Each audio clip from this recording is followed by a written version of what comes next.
Welcome, settle in, and imagine yourself tucked against the rough, time-polished bark of an old tree, as if you could slip into a narrow pocket of space within it and simply rest. The air here is muted and dry, with a faint sweetness, a trace of resin and autumn on warm wood, and the world beyond softens to a distant hush. You would not last a day inside this quiet envelope, not because it is cruel, but because it is exquisitely tuned for lives unlike yours. The tree keeps its own slow clock, its own gentle hydraulics, a soundless press of water climbing and an unhurried drift of sugars descending. You are a friendly visitor, wrapped in this woody silence, learning to notice rhythms that are almost too slow to sense. If you enjoy drifting along with us through these sleeping stories, tap like and subscribe. And if you want to keep learning while you get cozy, there is a calm playlist waiting in the description that will carry you onward even as your eyes grow heavy. How sleepy are you on a scale of 1 to 10? Now, allow your attention to spread across the surface of the trunk, where centuries have layered a skin of cork and scar and stories. Outer bark is quiet armor. It is made of dead cells filled with waxy suberin, a soft barrier that keeps water in and weather out. You can run your imaginary fingertips along furrows that widen like slow rivers, where lichens paint pale maps and tiny mosses gather dew. In some places, the bark is chunky and deeply fissured. In others, it peels and curls, thin scales catching light and then shadow. Small, raised pores, called lenticels, dot the surface here and there, gentle vents that let gases drift in and out. They do not swing or slam. They simply offer a diffused passage, and inside the air settles at a composition that suits the living tissues beneath. For you, that interior air would be a little thin on oxygen, a little rich in carbon dioxide, and softly humid, the way a well-loved library smells, with hints of vanilla from lignin and spice from tannins. It is not hostile, just perfectly different from your needs, a place where plant cells hum at their own pace. Beneath the outer bark lies the cork cambium, a sheet of living cells that slowly divides, pushing cork outward and a tender layer called phloem inward. This is the tree's way of refreshing its coat. It does not do this with urgency. It does it with the patient cadence of seasons, making more when growth surges and resting in the quiet times. A little closer to the center, you drift past the phloem, like a slow canal lined with sieve elements and companion cells. Those sieve elements are hollow lanes, their end walls perforated like lace, so sap can pass with ease. The companion cells, tucked beside each sieve tube, are like attentive caretakers, carefully loading sugars down the line, keeping the system supplied. The sap itself is faintly sweet and thickened with dissolved sugars, a gentle syrup diluted by mineral notes, moving from leaves toward roots, from places of abundance to places of need. It is driven by a difference in pressure that has no drama to it, only a steady gradient set up when sugars are loaded at one end and removed at the other. Imagine the soft compression of a sponge and the slow release, a pressure flow that continues day and night with small variations, like breathing that never calls attention to itself. Between this phloem and the wood lies the cambium, a thin, living ring where new xylem forms toward the inside and new phloem forms toward the outside. It is a gentle line of growth, making cells that will harden into wood and cells that will stay alive to carry food. Each year, early in the growing season, when water is abundant and light returns more boldly, the cambium makes larger xylem vessels or tracheids with thinner walls and wider lumens, a lighter band known as early wood. Later, when summer stretches and the tree settles into a measured pace, it makes smaller, thicker-walled cells, late wood that densifies the ring. In ring-porous species, wide early vessels gather in spring like a necklace of beads, while diffuse porous species distribute conduction more evenly. In conifers, there are no vessels at all, only tracheids, slender tapered cells that do both holding and drinking, joined by pit pairs that open their tiny doors only enough to share water carefully. Everything here is about balance, about the smallest passageways, offering just what is needed without waste. Now imagine leaning inward where the sapwood begins, pale and faintly translucent under pressure, and the quiet hydraulics of xylem take over. The path from soil to sky is marked here in columns of water held together by cohesion, pulled upward by a subtle tension created as leaves allow tiny amounts of water vapor to slip away. You do not hear it because it does not clap or drip. It is as noiseless as a held breath. It works because water molecules cling to one another, the way thin threads cling in a skein, and because they are drawn along by the pull of the evaporating air beyond the leaf.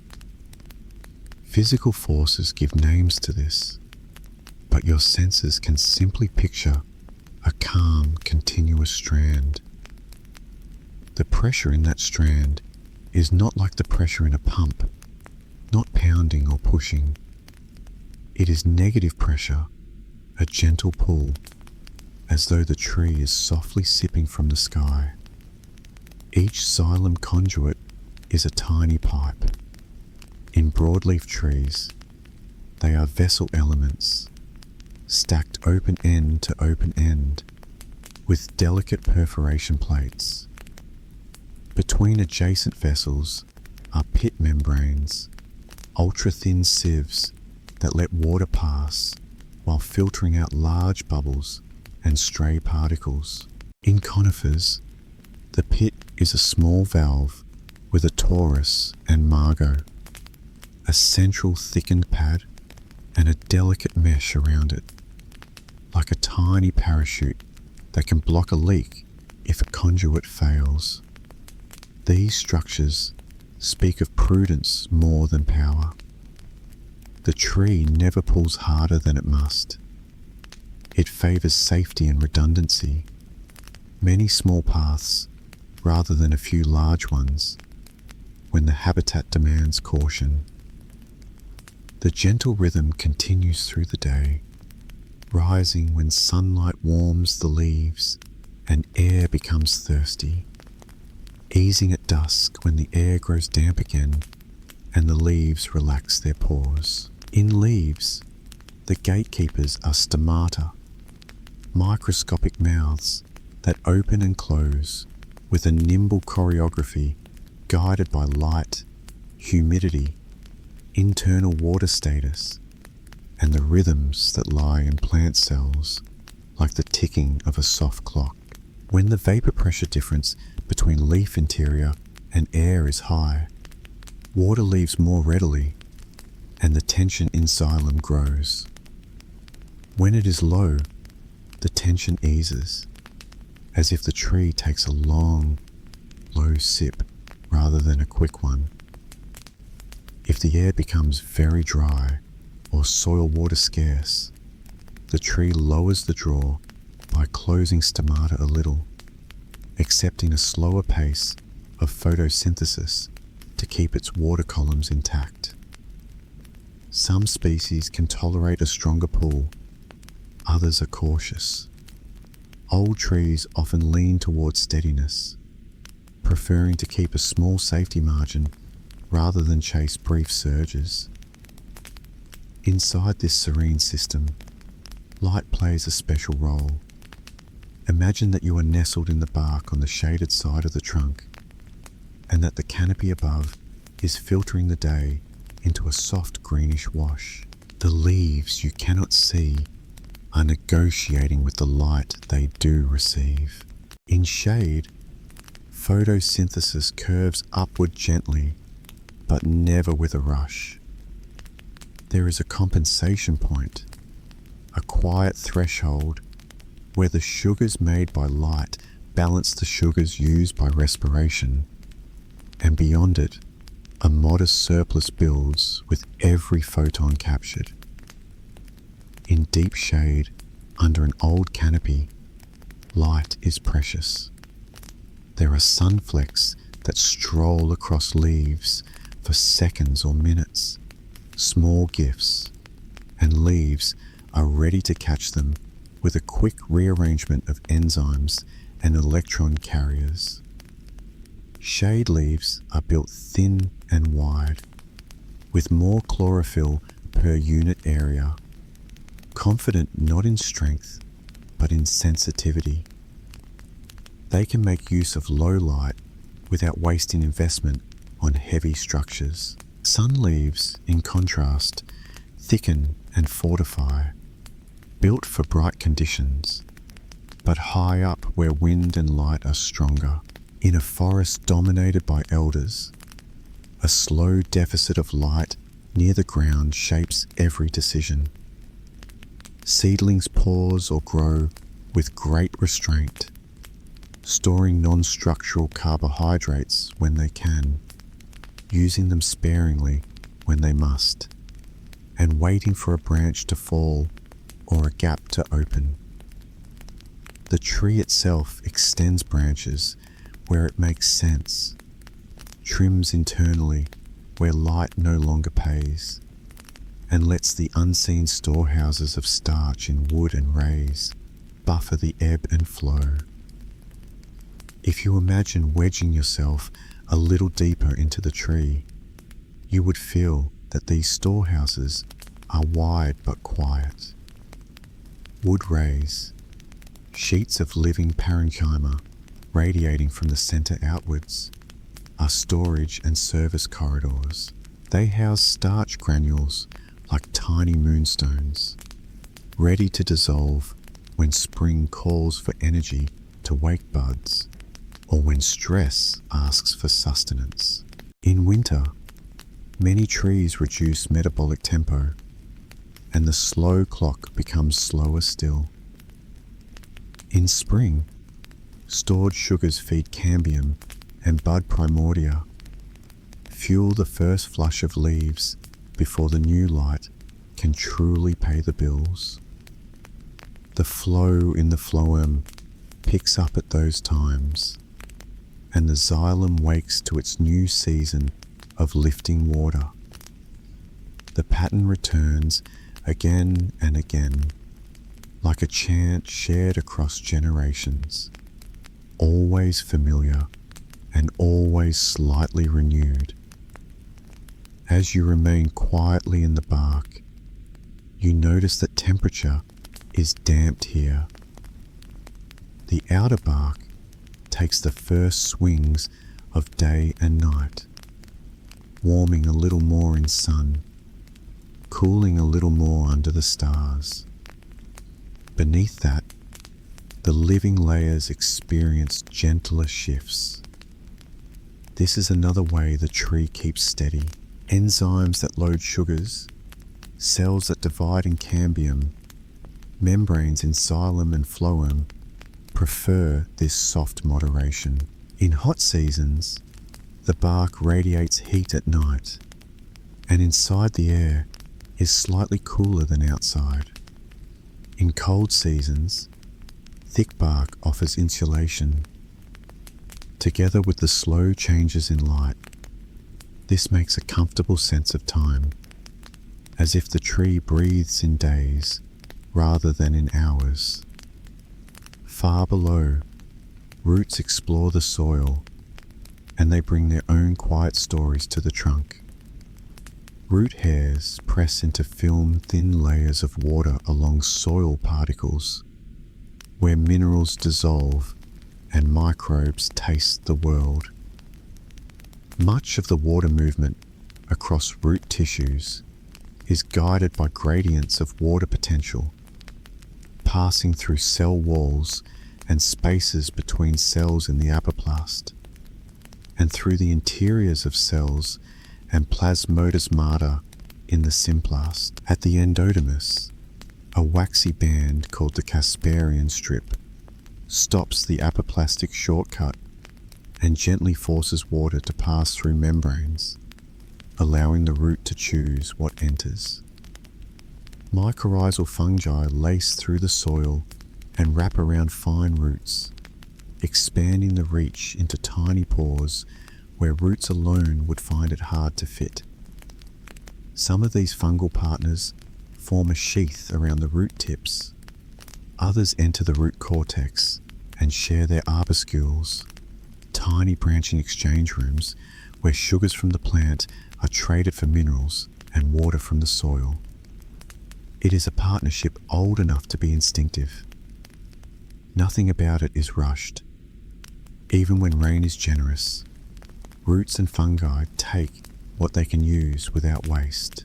When soil is dry, this network finds moisture in pockets and films, and the xylem above remains aware by relaxing, slowing, and then waiting.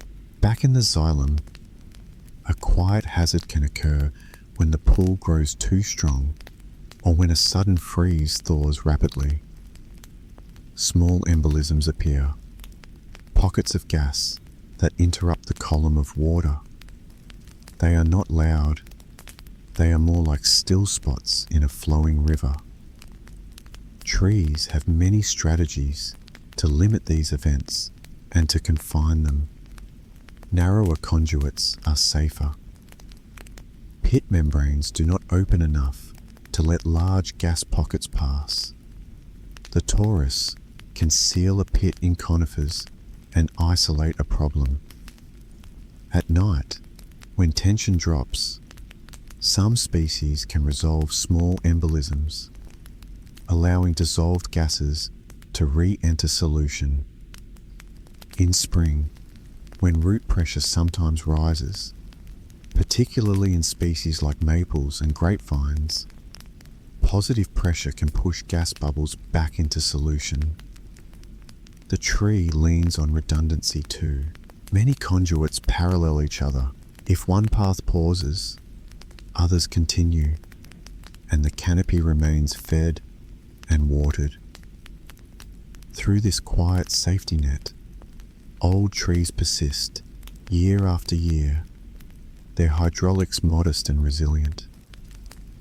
You could imagine listening to the daytime's slow increase in flow, not with your ears, but with the sense that stems swell microscopically as the sapwood carries more water. Sensitive instruments can detect these rhythms, but you can take it on faith and rest with the thought that this swelling and easing repeats with the sun. Leaves lift slightly in morning, then drift downward as the day wanes.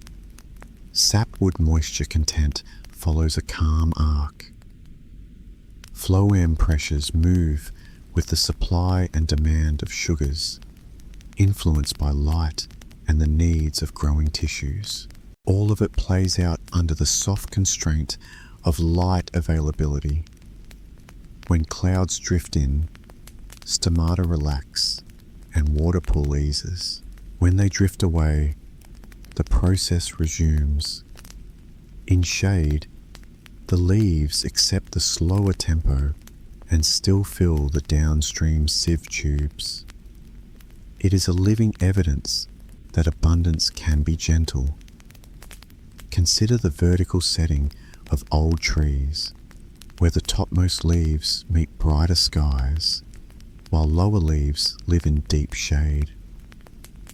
Even on a single branch, small adjustments occur. Chloroplasts can move inside cells to positions that minimize photo damage when light is strong, or to maximize absorption when it is faint. A choreography invisible to your eye, but very practical. At the whole tree scale, self-shading is both a burden and a benefit. Leaves protect each other from too much light and heat, but they also share what does arrive with careful architecture. Branch angles and leaf orientations offer an acceptable compromise between light capture and mechanical stability. The wooden skeleton, strengthened by layers of cellulose and lignin, supports this living array. Microfibrils in cell walls are laid down with a particular angle to provide flexibility and strength. The way a well-woven fabric gives both softness and resilience. In regions under tension or compression, the tree grows reaction wood, adjusting structure quietly where it is needed. All of this occurs without sending you a signal, without any sudden drama, while you remain a quiet observer in the bark. As the day relaxes toward evening, sugars continue to flow through phloem, trickling toward roots that respire steadily in the dim earth. Some sugars are deposited along the way into storage. Some feed fine root growth or subtle root exudates that feed soil microbes nearby. Those exudates are a gentle invitation for beneficial bacteria and fungi, an offer of carbon that encourages nutrient cycling around the root zone. It is a soft commerce that hums down there in the dim light that never varies. Just as in the canopy, there is a mild deficit of light in the soil, but that does not impede this economy. It is built on chemical and biological exchanges instead of photons. The tree's hydraulic lift can even raise a whisper of water from deeper soil layers toward the surface at night, moistening dry upper horizons and helping neighbors slightly in some habitats. You can picture it as a faint dampness reaching up, a kindness performed without any announcement. Outside the tree, the forest air fills with drifting scents of crushed leaves and cool minerals. Light dwindles into blues, then greys. Inside the bark, you would feel that darkness thickens without discomfort. Living cells keep breathing, drawing oxygen that slips through lenticels and through tiny spaces between cells, and releasing carbon dioxide that settles back out. Because the passageway is narrow, the oxygen supply is limited. Your own metabolism would soon find it insufficient. The tree's metabolism, tuned to low oxygen movement, continues without strain. Its cell walls and membranes and enzyme networks are designed to thrive in this measured diffusion. If you press your awareness inward, you find an easy acceptance of slowness here, a patience that helps living tissues manage with a small budget of gas and light. Old wood at the center, the heartwood, is another region altogether, still present, but no longer conducting water or carrying sugars. It is a memory vault filled with compounds that resist decay, darkened by tannins, or colored by resins and phenolics. Aromas there are warmer, sometimes spicy, sometimes like honey darkened by age. The heartwood supports the tree like a quiet pillar. It does not move fluid, but it bears load, and in bearing load, it frees the sapwood to attend to its currents. Rays cut across it as a record in cross-section, showing lines that radiate outward like the spokes of a slow wheel. Within these layers, the tree's past droughts and abundant years are written as small variations in density and ring width. You can treat this as a calming thought, a long life written in wood with no need to rush. You might feel gentle visitors near you as well, not intrusive, simply present, lichens stitched like pale crusts and leafy rosettes, enjoying light when it comes, drinking with surprising ease from fog and dew. Mosses, velvety and keeping dampness in tiny volumes close to their stems. Harmless insects that might take a bit of dead bark and make thin galleries, the way a stream finds its course. Birds might land nearby during the day and tap or rest, their motions passing as a brief tremor through the surface. Nothing arrives here with speed for long.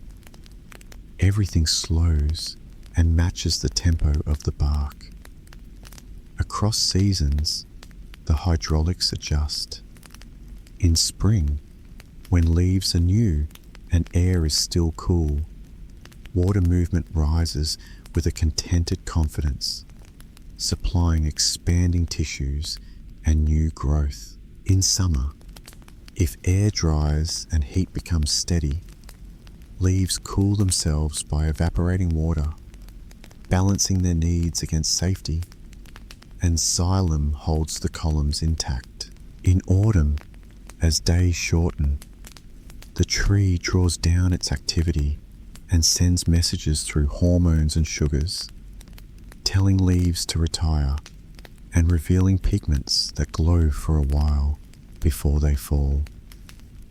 In winter, if it comes, the hydraulics become minimal. In freezing events, water in xylem may freeze quietly, trapping dissolved gases in tiny pockets. On thawing, if the change is abrupt, these gases can broaden into embolisms in some species. Where winter includes cycles of freeze and thaw, especially in ring-porous species with large vessels, the risk is managed with careful timing of new vessel formation in spring before leaf out, so that a fresh set of conduits will carry the new season's flow. The tree knows this rhythm not with thought, but with structure and gentle chemistry.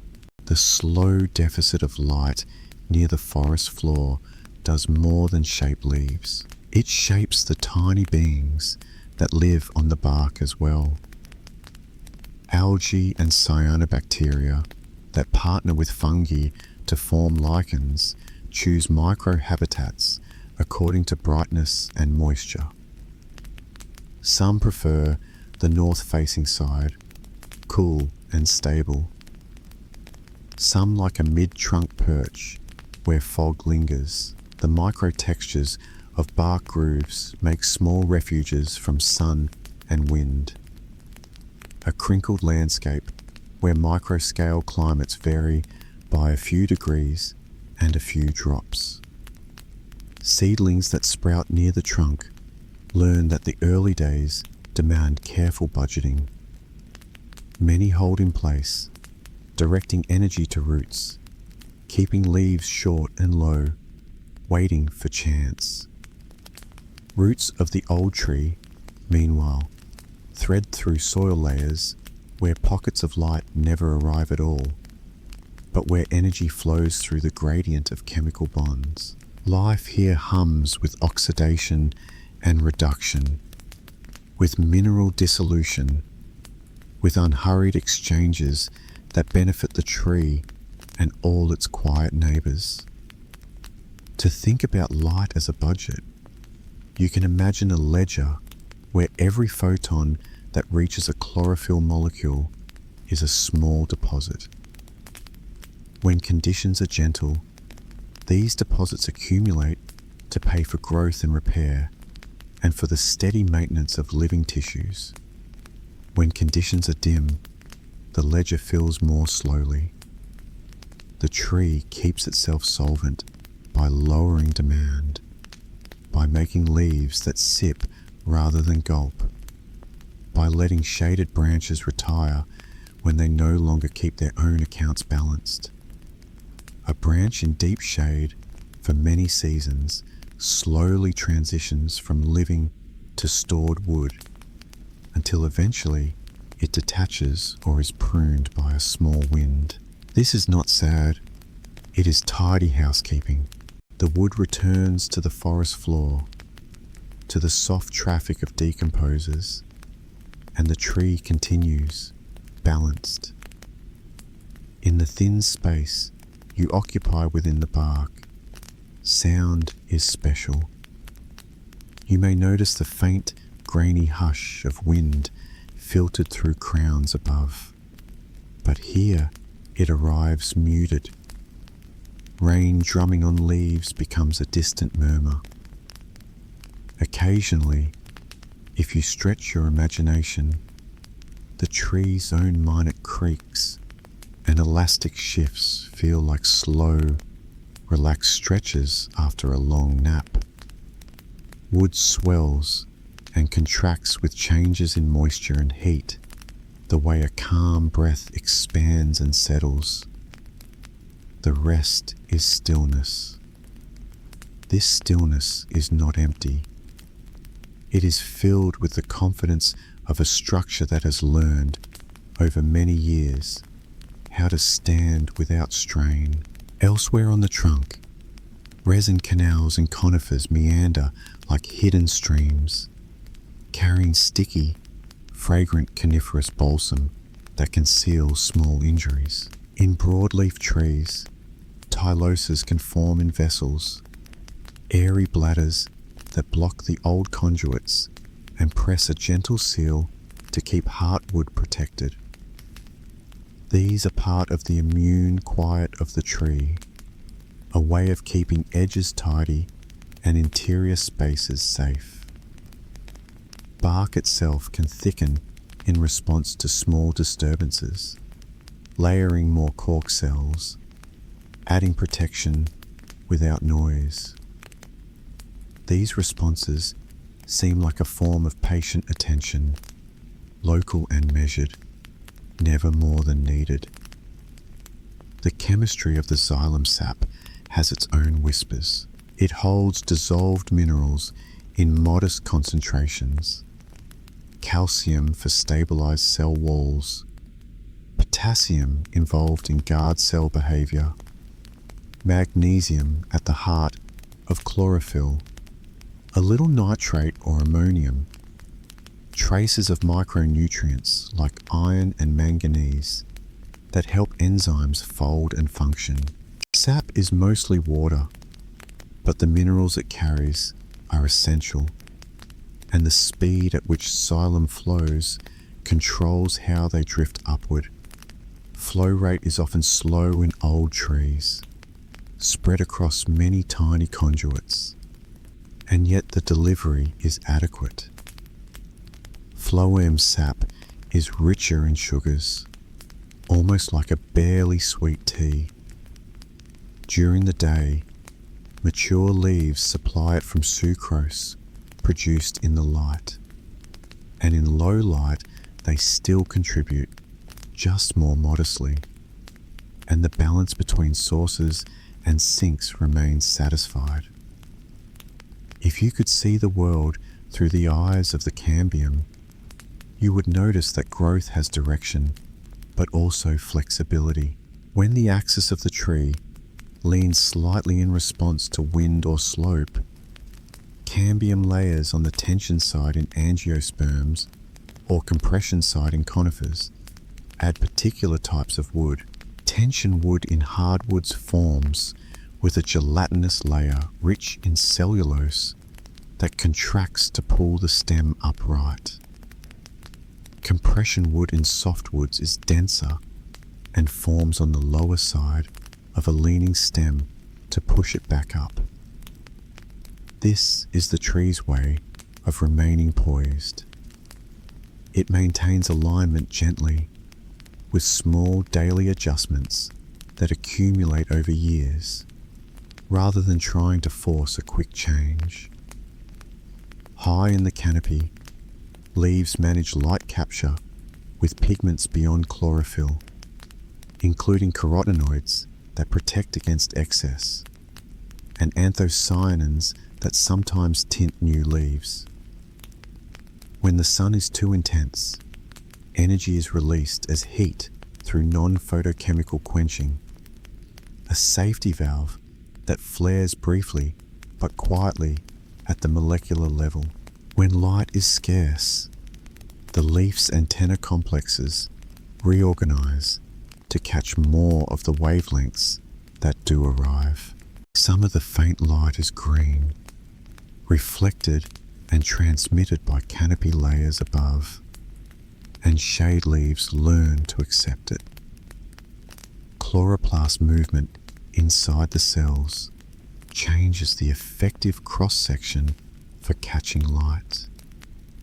You can imagine these movements as lazy swimmers drifting to the sunny side of a pool during overcast days and retreating under a shaded ledge during intense noon.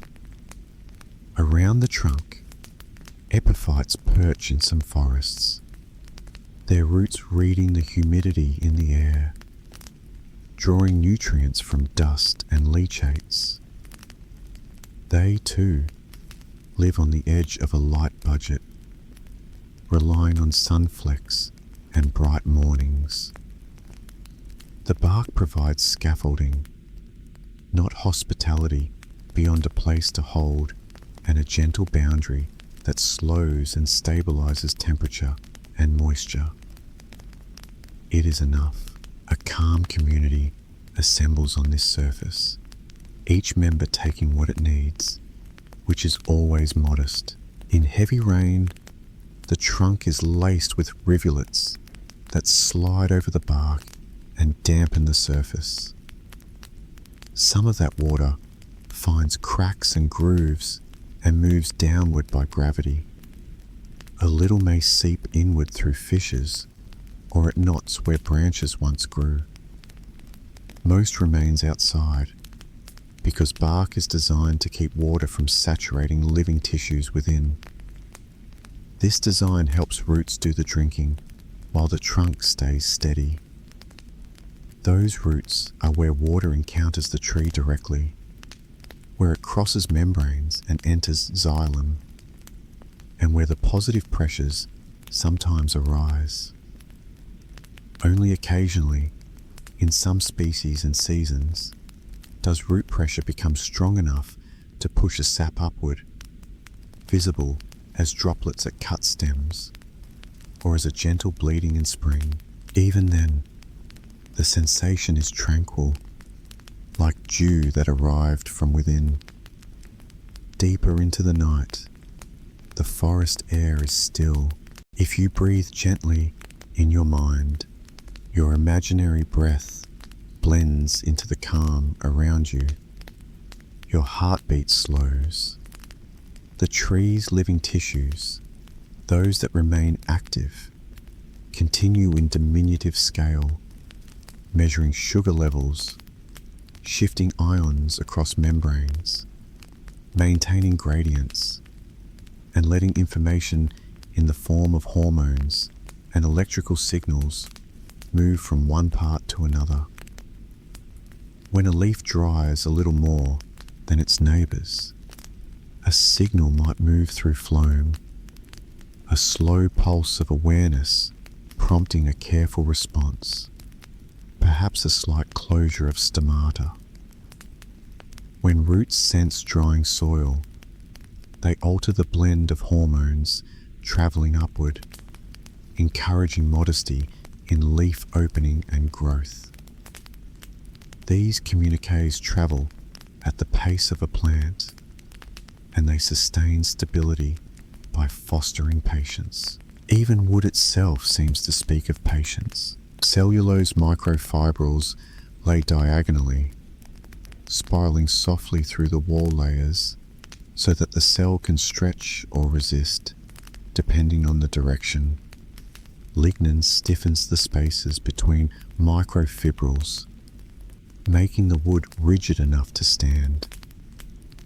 Hemicelluloses tie everything together with bonds that can adjust a little under stress.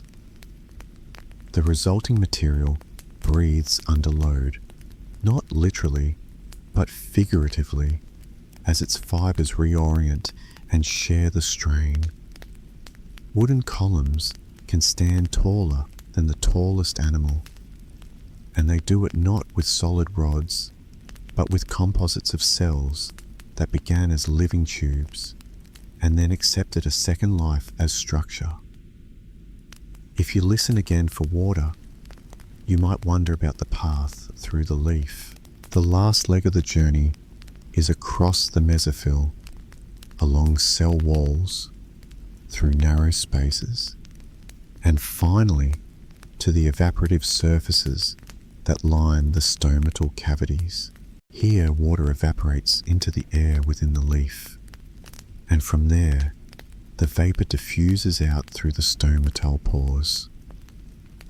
You keep in mind that evaporation here is slow, a soft stream of molecules easing away, and the pull this creates is transmitted down through the xylem. The continuity is remarkable, like a single thread that never tangles, held by adhesion to the walls and cohesion between water molecules. In some species, veins are dense and closely spaced to help the leaf keep water available to each tiny patch of cells. In shade leaves, vein spacing and leaf thickness adapt to minimize the distance that water must travel laterally, leading to a modest design that suits low-light life.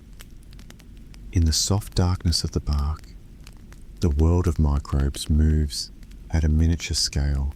Harmless fungi, bacteria, and yeasts find microhabitats in the bark's crevices. Some help decompose small bits of dead tissue, returning nutrients to circulation. Some form subtle relationships with living cells, neither intrusive nor aggressive, simply present.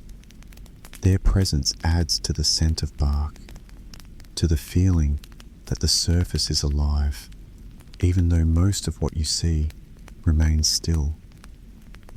In warmer, wetter nights, you might imagine that these micro-communities are slightly busier, sharing minute sugars and breaking down tiny fragments brought there by wind or insects. In a place where the deficit of light sets the tone, instincts that would make a human restless begin to calm. You find a rhythm in repeating cycles. The idea that you would not last a day here becomes a gentle acknowledgement that you do not need to. You are here for a few quiet minutes to learn about a world that continues beautifully without your interference. Trees do not need your pace.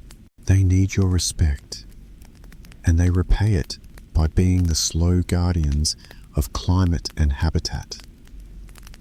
The gentle rhythm continues as you soften into that understanding, imagining roots tracing old stones, imagining leaves whispering to air, imagining the trunk holding the sky a little higher.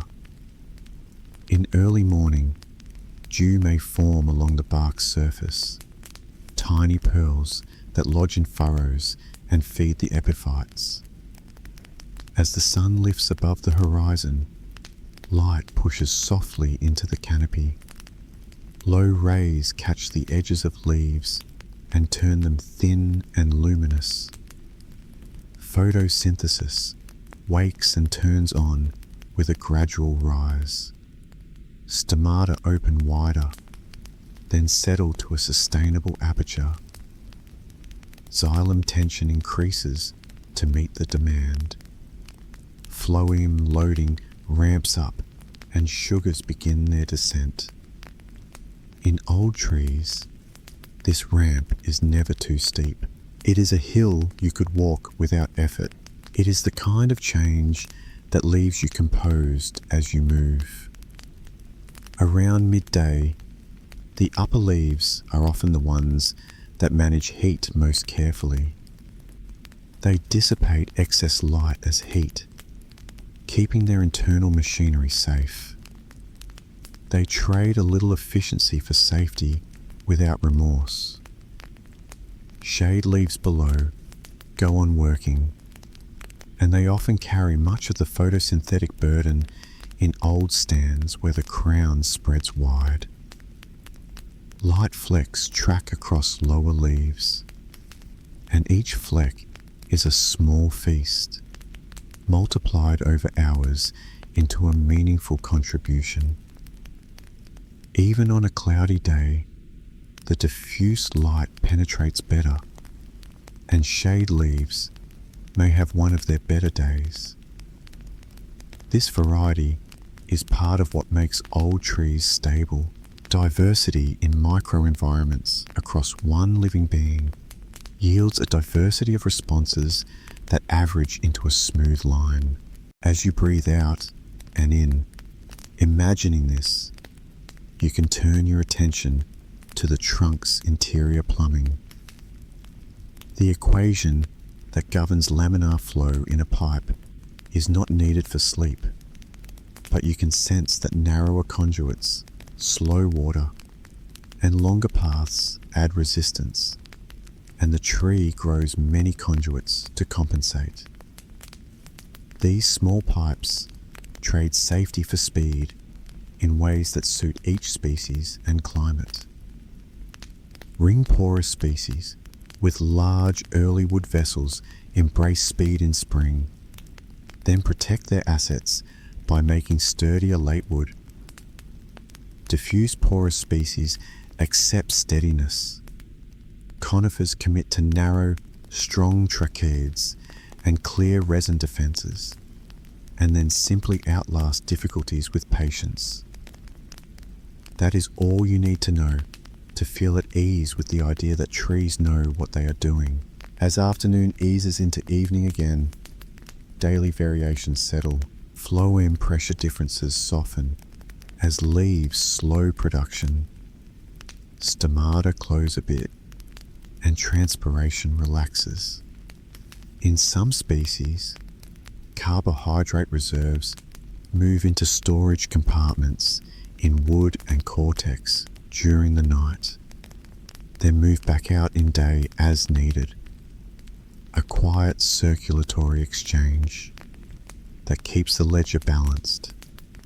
All the while, within the bark, the living tissue remains moist but not soggy, protected but not sealed, receptive to the slow drift of gases without being exposed to swings.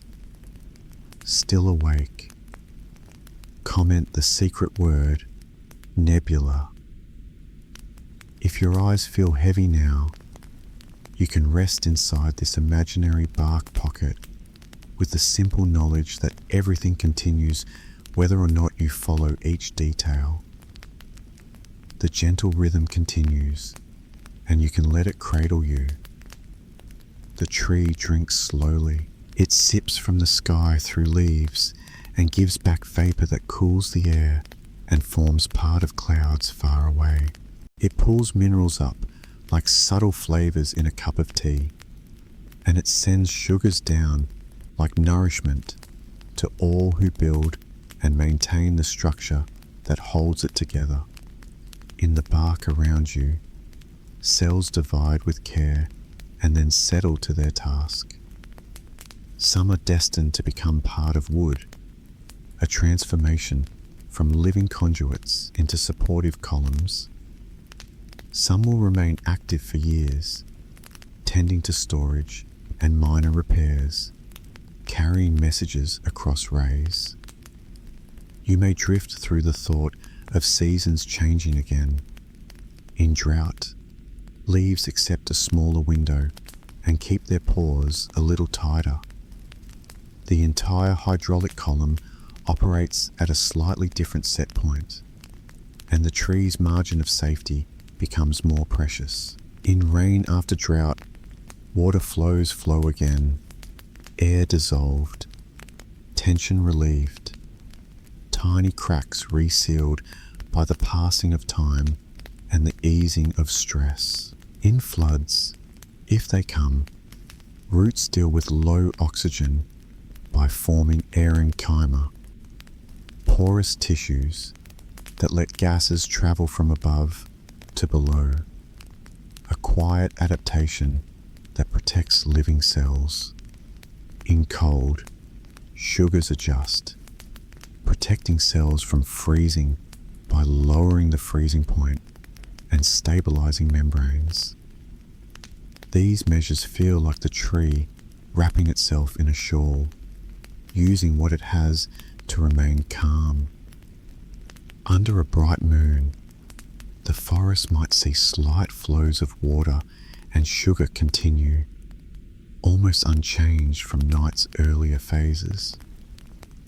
Some species open their stomata a little more with nocturnal humidity and cooler temperatures, letting a small movement of water wash through the system and rinse salts from the apoplast, preparing for the next day.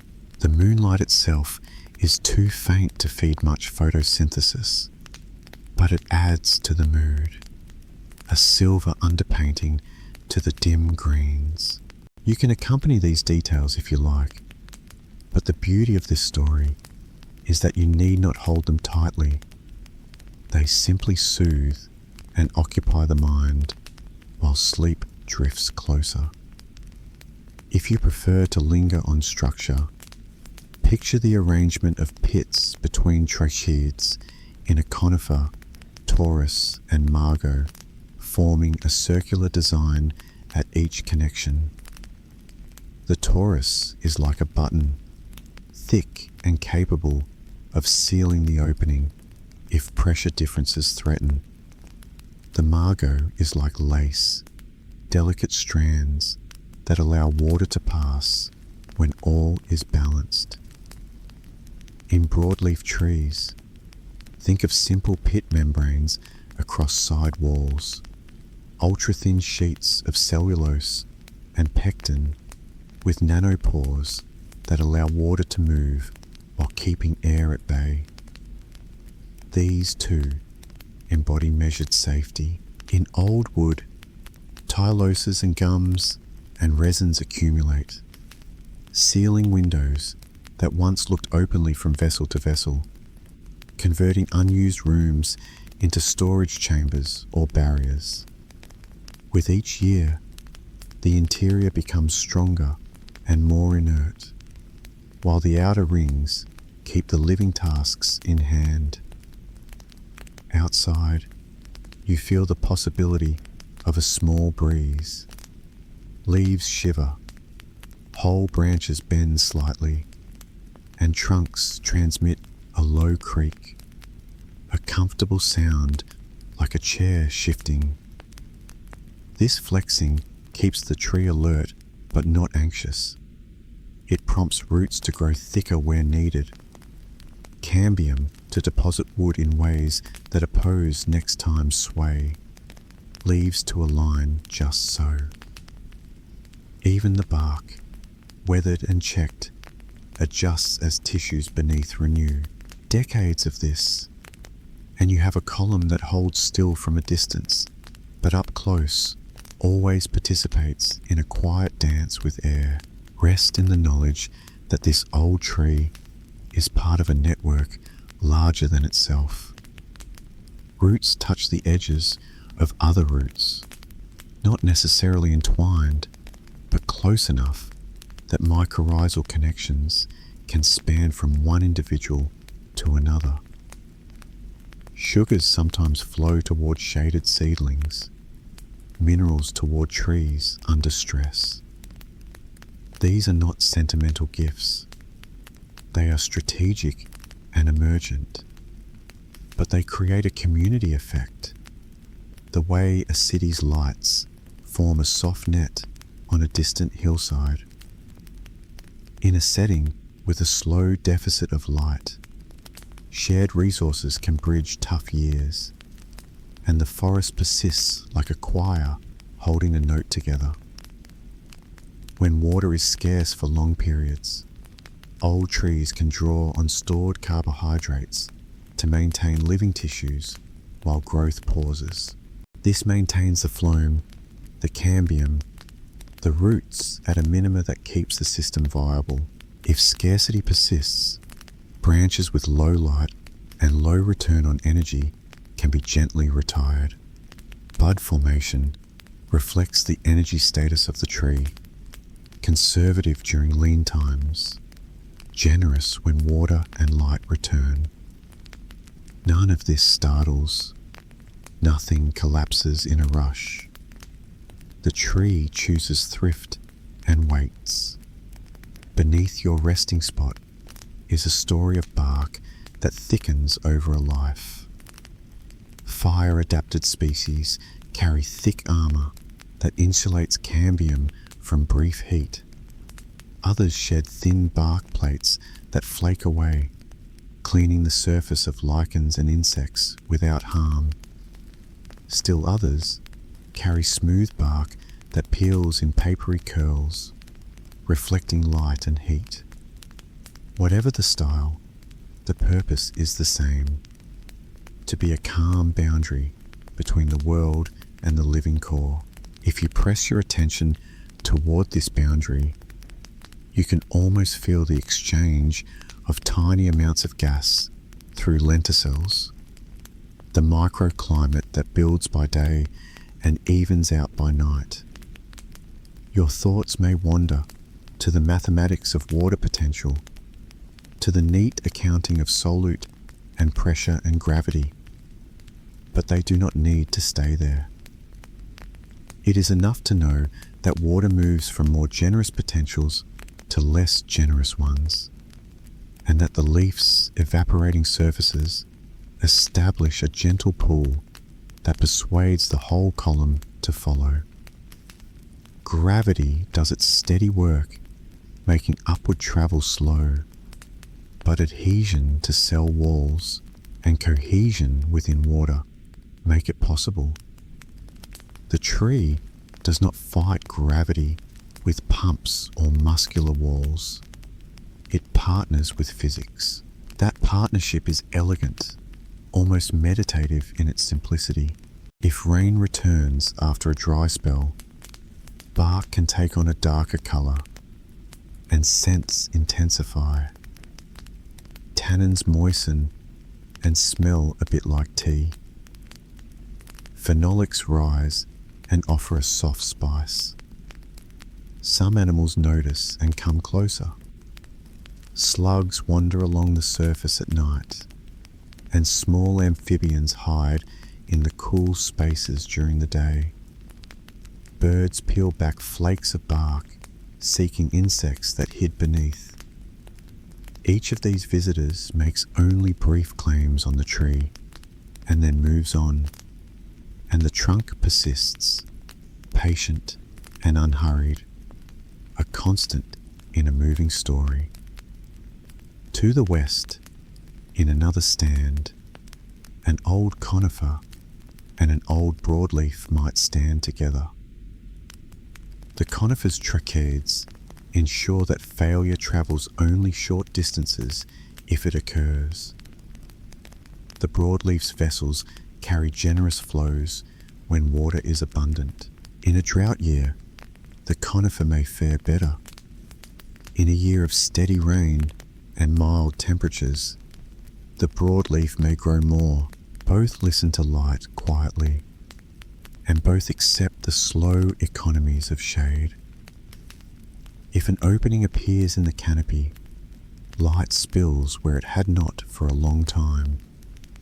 Seedlings quicken, leaves revealed to bright days thicken and adjust, and stored energy flows into new growth. Cambium accelerates slightly and lays down a broader band. The transformation is still calm.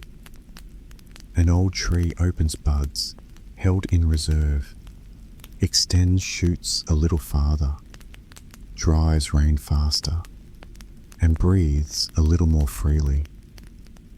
The bark warms more, releasing a robust scent. It is a gentle awakening that can last for years until the gap closes again.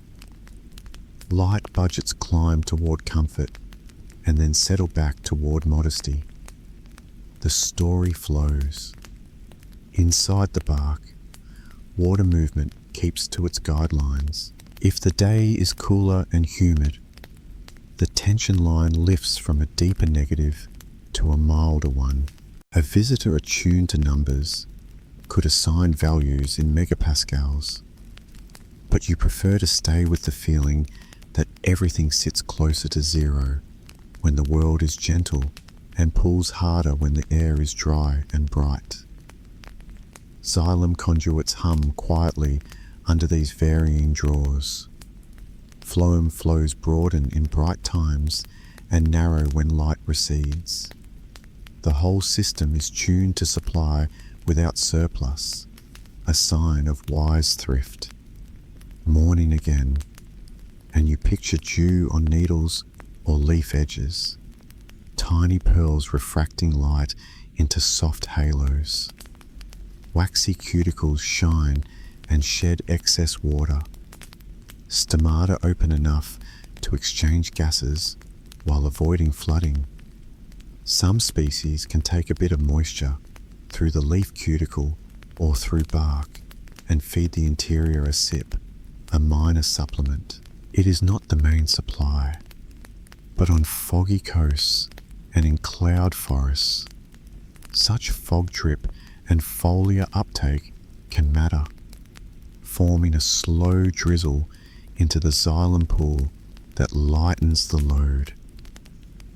As time passes, the tree's edges become habitats for other lives, and those lives become part of its experience. Spiders weave small nets between rough bark scales, anchoring webs to catch tiny night flyers. Beetles make tracks and leave sawdust that becomes food and house for microfauna. Bird nests wedge where branches meet trunk, and their droppings feed communities below. All of these movements surround your calm chamber with life, and none of them disrupt the tree or your rest. At last, you may let your awareness widen beyond the single trunk to the forest as a system. It is a set of old trees and young ones, of understory shrubs and herbs, of fungi and microbes and animals, all sharing a common medium made of air and water and soil and light.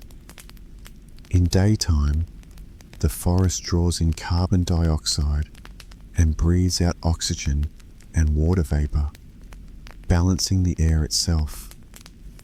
In nighttime, the forest gently breathes in oxygen and releases carbon dioxide, a soft exchange that has never frightened anyone because it is slow and natural. The hydraulic pull from leaves condenses into clouds far away, and the clouds return rain, closing a loop. Nothing is wasted. Nothing is urgent, except occasionally, and even then, plants and their partners lean into strategies that turn sudden events into softened arcs. If your eyelids are heavier now, that is good. You can keep resting against the bark of this tree, letting the quiet hydraulics carry you.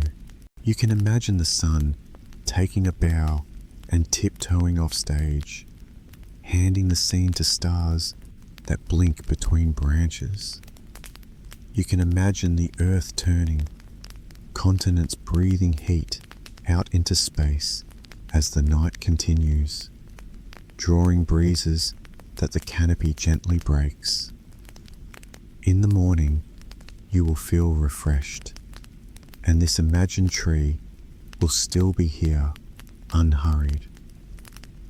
As you return to your body and the room you are in, there is comfort in knowing that even if you would not last a day within the bark of an old tree, the short time you spend imagining it can last long enough to soften the hard edges of thought. The tree's steady water columns and unhurried light budgets remind you that patience works. I wish you a calm and cozy night, and when you wake, a day touched by this quiet cadence. If this helped you drift, a gentle like and a simple subscribe help us keep making these slow stories. Sleep well, feel safe, and let the forest hum cradle your dreams.